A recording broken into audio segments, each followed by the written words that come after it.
Students, in the last class we have already discussed about various types of stress and strain. So today we will be discussing about Hooke's law.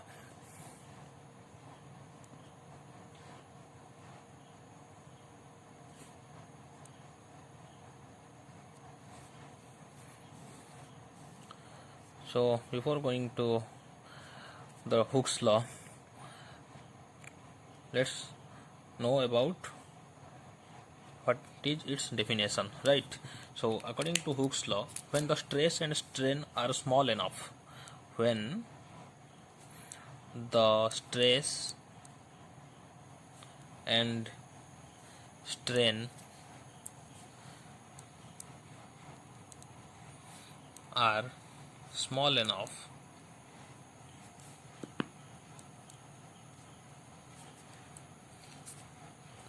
we often find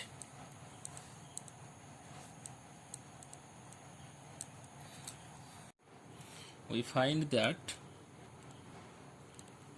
the two are directly proportional. The two are directly proportional.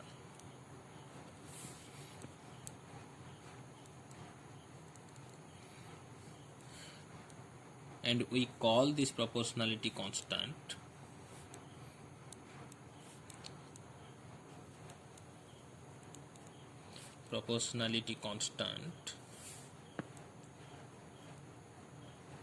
an elastic modulus.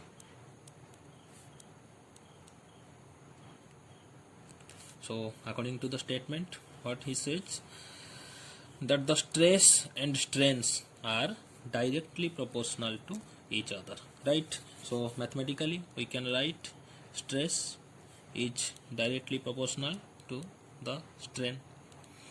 When we convert this proportionality constant to equal, or we equate this proportionality relationship into the equation, then we can write stress equal to K into strain, because we know if we convert this proportionality symbol into the equal symbol, then we have to multiply a proportionality constant, right? So here K is the proportionality constant, so we can now keep this strain towards left hand side. Then what happens, it becomes the denominator, right? So stress by strain will be equal to K. This K is the proportionality constant, or we can write this proportionality constant as modulus of electricity. So according to Hooke's law, what we found, that the stress and strains are directly proportional to each other, and the proportionality constant here is called as elastic modulus, or modulus of elasticity, right? So this is the, so we can redefine the Hooke's law as stress by strain, which is equal to elastic modulus, right? This is your Hooke's law. So what we can say about this, we can say that the harder you pull on something, the more it stretches, right? Stress means if you pull a substance or pull a material more, then there will be production of more strain, right? Or if we push the material or we squeeze it, then what happens, the strain decreases, or we can say that is compression, right? So stress and strain are directly proportional. The more we provide stress, then the more will be the strain. The less will be the stress, and the less will be the strain, right? So there are some limitations also, because the Hooke's law is not a general law, right? It is not really a general law, because Hooke's law doesn't apply upon every material, right? It is only applicable to some materials, but there are also some other materials which don't obey Hooke's law, right? So as it is not a general law, then we can write it as an empirical law.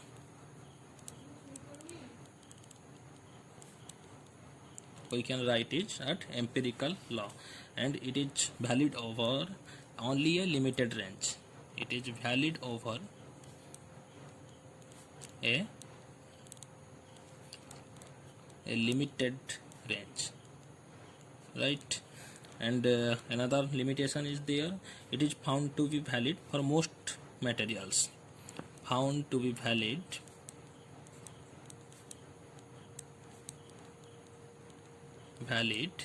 for most materials. Still, there are some materials which don't exhibit this linear relationship. However,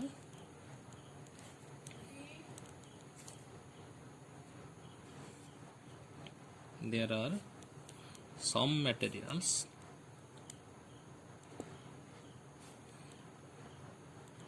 which don't exhibit this linear relationship.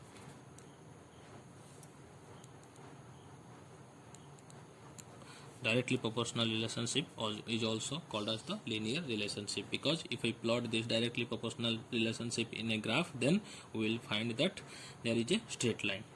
That's why we call it a linear relationship, right?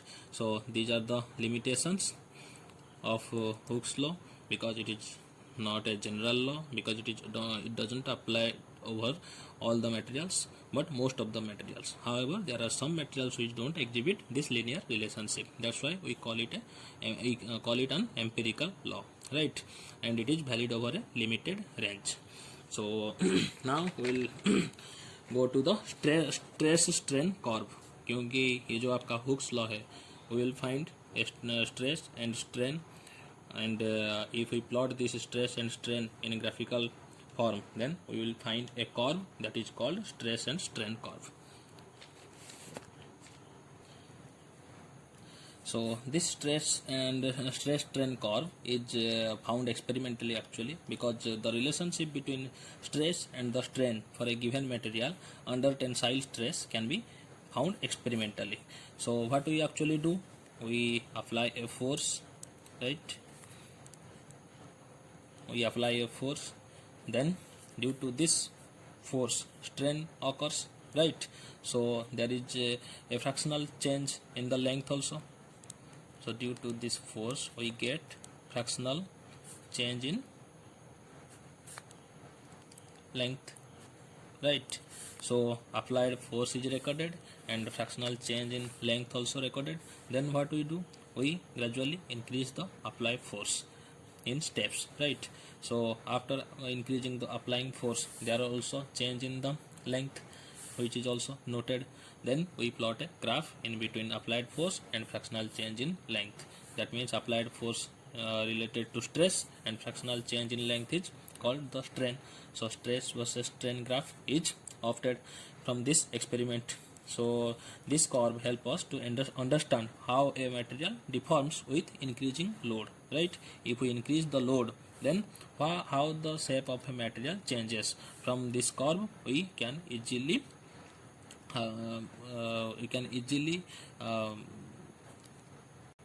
notice them, right? So now let's draw a graph. Here are two axes of the graph. This is the x-axis and this is the y-axis. We plot strain over x-axis and stress over y-axis, right? This is the initial point which is depicted termed as O, right? So our curve, experimentally the curve was found to be like this, right?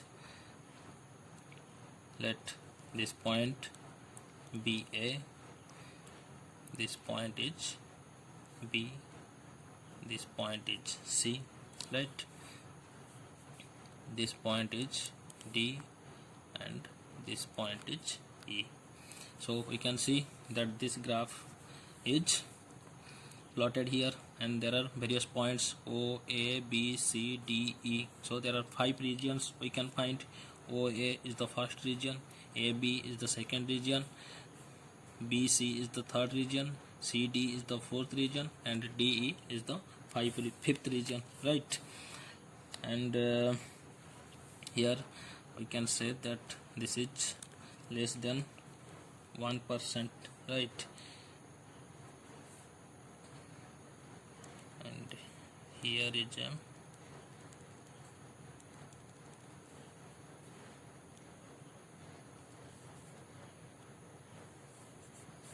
and this is 30%. I'll explain everything, right? So let's see for first to the first region OA. From the graph we can see that in this region between O to A the curve is linear, right? This is a straight line, so this is linear. In this region Hooke's law is obeyed, right? So in this region Hooke's law is obeyed. So we can say that from O to A the material behaves elastically, so it depicts the elastic behavior of the material, right? Because it obeys the Hooke's law. The body, as it obeys the Hooke's law and it behaves the elastic behavior, so the body regains its original dimension when the force applied is removed. If we apply stress in the y-axis, you can say we are applying the stress. According to the stress, the strain also increases, and it is directly proportional. The more we apply the stress, the more will be the strain, up to a certain limit, that is from O to A, right? So if we remove stress from here, then the body regains to its original shape. मतलब यहाँ से stress डाला गया तो body का एलंगेशन यहाँ तक हुआ, फिर ज़्यादा स्ट्रेस डाला गया तो बॉडी का एलंगेशन यहाँ तक हुआ, फिर ज़्यादा स्ट्रेस डाला गया तो बॉडी का एलंगेशन यहाँ तक हुआ. लेकिन जब हमने ये स्ट्रेस हटा लिया, ठीक है, what happens, the body regains its original dimension, right? Original shape and size को वो वापस चला जा रहा है. लेकिन what happens if we apply force which is more than this point A, ठीक है, ए के ऊपर से अगर ज़्यादा स्ट्रेस अप्लाई किया हमने तो what happens to the body. In this region we can see from A to B stress and strain are not proportional, because यहाँ से stress and strain were proportional, that's why this was linear, right? लेकिन यहाँ A से B तक we can say that this is not a linear line, this is a curve, right? So from A to B we can say that the material is not obeying the Hooke's law. तो यहाँ पर हम लिख सकते हैं from O to A material obeying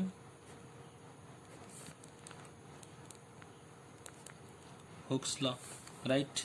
But from A to B material not obeying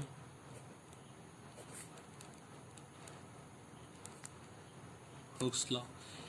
यहाँ पर देखो, आज material was obeying Hooke's law, so it was having an elastic behavior, so it was regaining its shape. लेकिन यहाँ पर A से B तक जब हम जा रहे हैं, यहाँ पर Hooke's law तो obey नहीं कर रहा है. Still the material has a tendency to regain its size or shape or regain its dimension.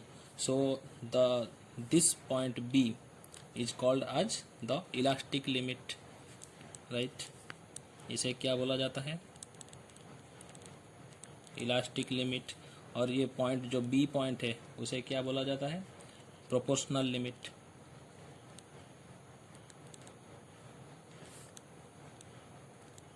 Because up to this point A the Hooke's law is obeyed, so stress and strain are proportional to each other. So A is the proportional limit. After this point the proportionality breaks, right? Stress और strain के भीतर जो proportionality था वो क्या हो गया, break हो गया. तो यहाँ तक B तक आकर वो क्या हो गया, ब्रेक हो गया. तो A से B तक जो रीजन है वहाँ तक एक इलास्टिक लिमिट है आपका, ठीक है. यहाँ तक अगर आप स्ट्रेस दोगे तो this can regain to its original shape. इस इलास्टिक लिमिट को या फिर पॉइंट बी को हम बता सकते हैं कि यील्ड पॉइंट भी बोलते हैं, उसे बोलते हैं yield point. Because after this point if we provide stress to the material then it can not regain its shape and size, ठीक है.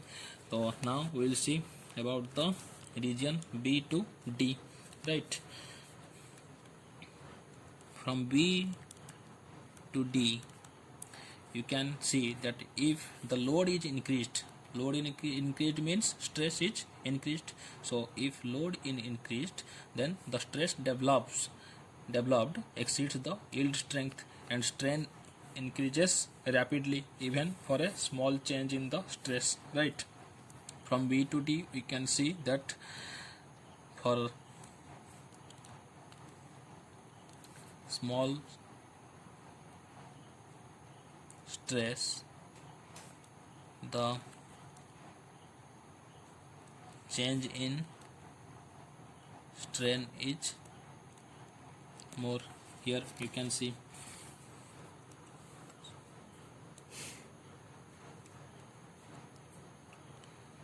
if this is a rough diagram, so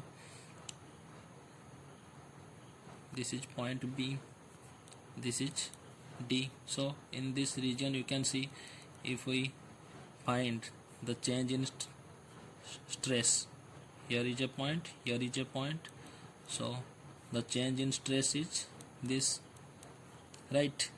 But in between these points change in strain, change in stress बहुत कम है, लेकिन corresponding change of strain आपका क्या आ रहा है, ज़्यादा आ रहा है. So from B to D we can write that for small stress the change in strain is more. देखो यहाँ पर चेंज इन स्ट्रेस कितना है, बहुत, उसका एरिया कितना छोटा है, लेकिन for that change in stress we can here find the change in stress, जो स्ट्रेन है उसका एरिया कितना बड़ा है. तो ये क्यों हो रहा है, this is due to the plastic behaviour, right. So when the load is removed in the region from B to D, right, say at some point C, अगर B और D के जो रीजन है उसके अंदर आपने लोड रिमूव कर दिया तो क्या होगा, लेट्स यहाँ पर C पॉइंट था, वहीं पर हमने लोड रिमूव किया तो क्या होगा, the body does not regain its shape और size following the same path, ठीक है. होना क्या चाहिए था, to regain its shape and size with this path, लेकिन बॉडी ये पाथ फॉलो नहीं करेगा. वो क्या करेगा, you will follow it will follow an another path. तो यहाँ पर जो डिफॉर्मेशन आ रहा है आपका यहाँ पर आना चाहिए था, लेकिन the body is regaining its path to this point. तो यहाँ पर एक डिफॉर्मेशन आ गया, that deformation is called permanent set. That deformation is called permanent shift, and in this case even when the stress is zero the strain is not zero, ठीक है. आपका stress तो जीरो हो गया लेकिन आपका स्ट्रेन क्या है, जीरो अभी तक नहीं हुआ. so that material is said to have a permanent set and the deformation is said to be plastic deformation. तो यहाँ पर जो डिफॉर्मेशन हुआ इसे क्या बोलेंगे, प्लास्टिक डिफॉर्मेशन.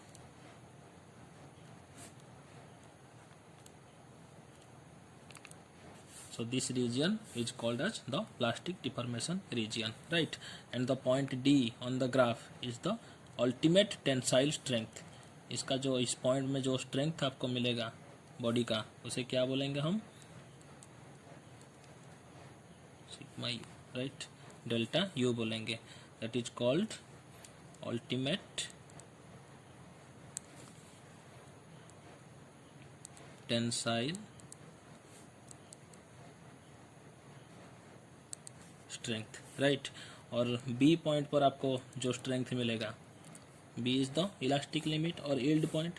तो यहाँ पर जो आपका मिलेगा स्ट्रेंथ उसे क्या बोलेंगे, यील्ड स्ट्रेंथ बोलेंगे। मतलब this is the minimum point up to which the body can regain its shape, that's why called yield elastic limit और yield point। उसके आगे अगर आप स्ट्रेस डालोगे then the body will deform, right, मतलब वो regain नहीं कर सकता, उसका जो चेंज आएगा वो परमानेंट होगा and that is called plastic deformation। and in this plastic deformation in which the जो stress is maximum, right, यहाँ पर देख सकते हो stress is maximum, so that point is called the ultimate tensile strength, right। अगर ultimate tensile strength से भी आप ज़्यादा stress provide किए तो क्या होगा, वो धीरे धीरे ये ग्राफ नीचे आएगा and here the point E is called as the fracture point।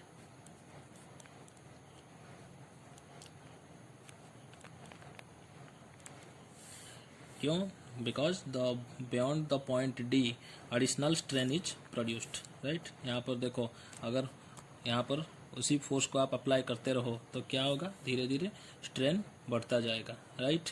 And that additional strain is produced even bye A reduced applied force. यहाँ पर देखो फोर्स तो इतना आप दे रहे थे, लेकिन अगर उसके बाद भी आप इससे ज़्यादा इससे कम अगर स्ट्रेस अप्लाई करोगे तो भी आपका क्या स्ट्रेन आगे निकल जाएगा, ठीक है। सो अगर आप एक अल्टीमेट टेंसाइल स्ट्रेंथ के ऊपर कम स्ट्रेस भी डालोगे, मतलब this is the value of ultimate tensile strength, right. इससे थोड़ा अगर नीचे का फोर्स भी आप यहाँ पर डालोगे तो there will be also tension produced in the material and this will leads to a fracture.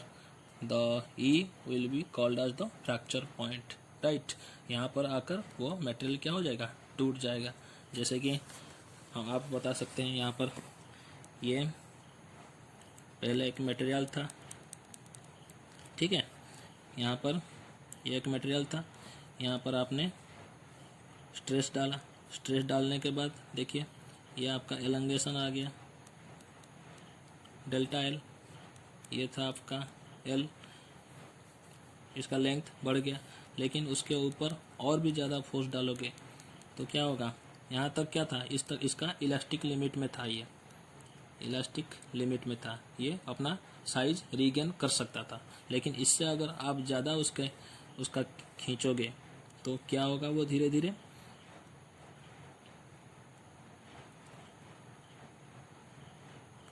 देखो ऐसे आपका यहाँ पर उसका एलंगेशन होगा, लेकिन वो धीरे धीरे यहाँ पर स्ट्रेस ज़्यादा पड़ रहा है आपका, ठीक है, और उसे ज़्यादा खींचोगे तो वो क्या होगा, ये जो मटेरियल है वो ऐसे होकर ऐसे हो जाएगा, ठीक है, और उसे ज़्यादा खींचोगे तो क्या होगा, ये मटेरियल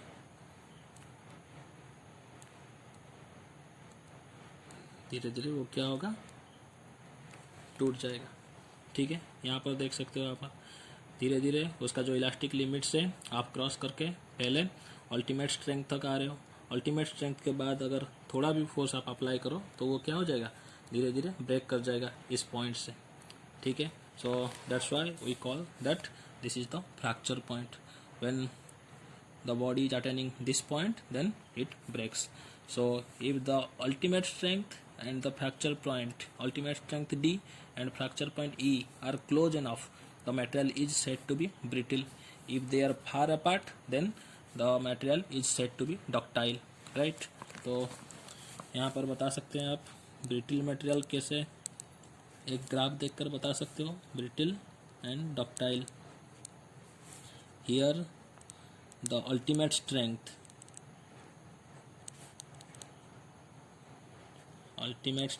point जो है D and fracture point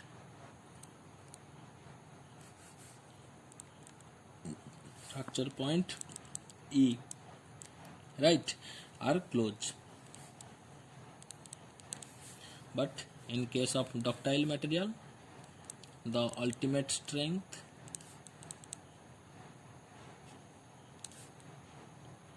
and the fracture point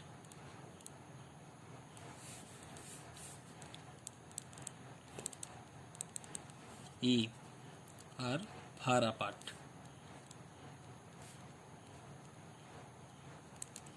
तो ब्रिटिल का एक एग्जांपल आप दे सकते हैं. इन केस ऑफ ब्रिटिल में एग्जांपल आपका क्या आएगा? कास्ट आयरन आएगा, फिर आपका कंक्रीट आएगा, ठीक है, एंड ग्लास भी आ सकता है आपका ब्रिटिल मटेरियल में. Cast iron, concrete and glass. Ductile material में आपका एग्जांपल क्या आ सकता है? कॉपर आ सकता है, aluminium, and you can write steel also as the ductile material. Let's see another graph. देखते हैं आप समझे कि नहीं समझे. Here is a graph of material 1 and here is also a graph of material 2, right? ये हो गया आपका material 1, ये हो गया आपका material 2. So this is an x-axis, we are plotting strain, and in y-axis we are plotting strain. We can say that from these two graphs or if the graph 1 is depicting for material 1 and graph 2 indicating material 2, from this material 1 and material 2 which is more ductile in nature? Can anyone guess? Yes, so material 2 is more ductile and material 1 is less ductile. How we found that? Here you can say this is the ultimate strength, right? The highest point, peak point is called as the ultimate strength. तो आप देख सकते हैं यहाँ material 1 में D is close enough to E, but in case of material 2 the position of D is far away from E. So we can say that as it is far away, the D is far away from E, so material 2 is more ductile and material 1 is less ductile in nature, right? So if we plot the graph between brittle and ductile material, then the graph will be like this. This graph will be for a ductile material and this graph will be for a brittle material, right? A ductile material, this will be for a brittle material. Why? First we have to put strain here and here in y-axis the stress. So we can see the plastic region of ductile material is more. So if the plastic region is more, then that will be a ductile material. But in case of brittle material, though plastic region is very less, or you can say the point of D and E are far away, but here D and E are close enough, right? The plastic region is very small. Here is the plastic region is very longer. So this is for ductile material and this graph is for brittle material, right? यहाँ पर आप देख सकते हो कि ये जो brittle material है इनका ये ज़्यादा स्ट्रेस हैंडल कर सकते हैं लेकिन स्ट्रेन ज़्यादा हैंडल नहीं कर सकते. बट ये जो डक्टाइल मटेरियल्स हैं ये स्ट्रेस तो ब्रिटल के हिसाब से कम हैंडल करते हैं लेकिन स्ट्रेन ज़्यादा हैंडल करते हैं. क्योंकि फॉर एग्जांपल में हमने देखा था कि ये जो आपका कास्ट आयरन है और ये कंक्रीट है that is more stronger than copper, ठीक है. बट उनका जो टेंसाइल स्ट्रेंथ है वो कॉपर के कंपैरिजन में कम है, ठीक है. They are more strong but copper is more tensile strength. Copper has the more tensile strength क्योंकि उनका जो एलोंगेशन है वो ज़्यादा हो सकता है. ये स्ट्रेस तो ज़्यादा नहीं ले सकते लेकिन स्ट्रेन को ज़्यादा ले सकते हैं. लेकिन ये जो ब्रिटल मटेरियल है वो ज़्यादा हार्ड होते हैं, स्ट्रांग होते हैं, लेकिन उनका जो टेंसाइल स्ट्रेंथ है वो कम होता है because they has a very low plastic region, right. I think you have understood well. So now we'll proceed further. As we stated earlier, as we stated earlier that stress and strain behavior varies from material to material,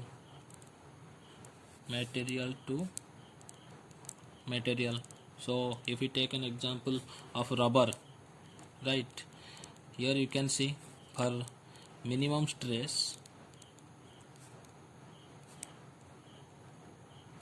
the elongation is more.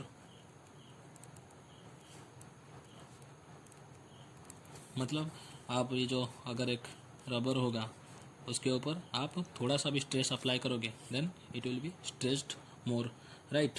Other examples are also there. For example जैसे कि आप देख सकते हो the elastic tissue of aorta present in our heart. Elastic tissue of aorta present in our heart. तो ये rubber हो या elastic tissue of aorta present in our heart हो, we can see that if we pull them to several times then its original length and they come into their original length and still returns to its original shape, right. तो उनका जो graph होगा तो हम अब देखते हैं उनका ग्राफ कैसे होता है. This is x axis, this is y axis, this is strain we put here, this is stress we put here, this is origin 0.5 1.0, this will be 0.5 1.0. the graph becomes like this according to the Hooke's law. if it would obey the Hooke's law तो ये क्या होता, straight line होता ये, ठीक है. लेकिन this line comes like this. So here we can see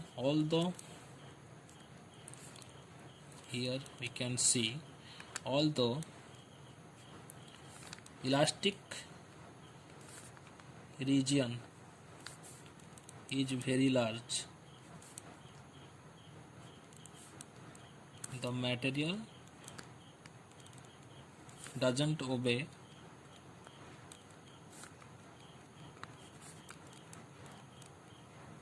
Hooke's law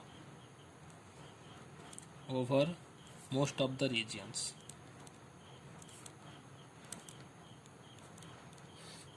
आप यहाँ पर देख सकते हो कोई भी रीजन होगा आप यहाँ से देख लो कि यहाँ पर स्ट्रेट लाइन आपको नहीं मिलेगा. So most of the region we can see that material is not obeying the Hooke's law. Secondly there is no well defined plastic region also. यहाँ पर आप देख सकते हो we can write secondly there is no well defined plastic region.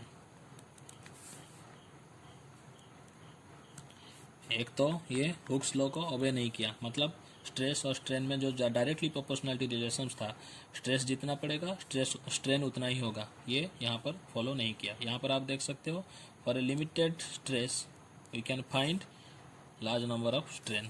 अगर यहाँ पर देख सकते हो 0.5 में आपका स्ट्रेस था 0.5, लेकिन स्ट्रेन क्या आ रहा है, ज़्यादा आ रहा है. So this is not directly proportional relationship. Secondly there is no well defined plastic region also. So this type of material, this type of substances or materials which can be stressed to cause large strain are called elastomers. So as we have given the examples of rubber and the elastic tissue of aorta, this type of substances goes under elastomers, right. So that's all for today's class. So students, I think you have gone through the video well, and if you have any doubt then you can ask me. Thank you. Have a good day.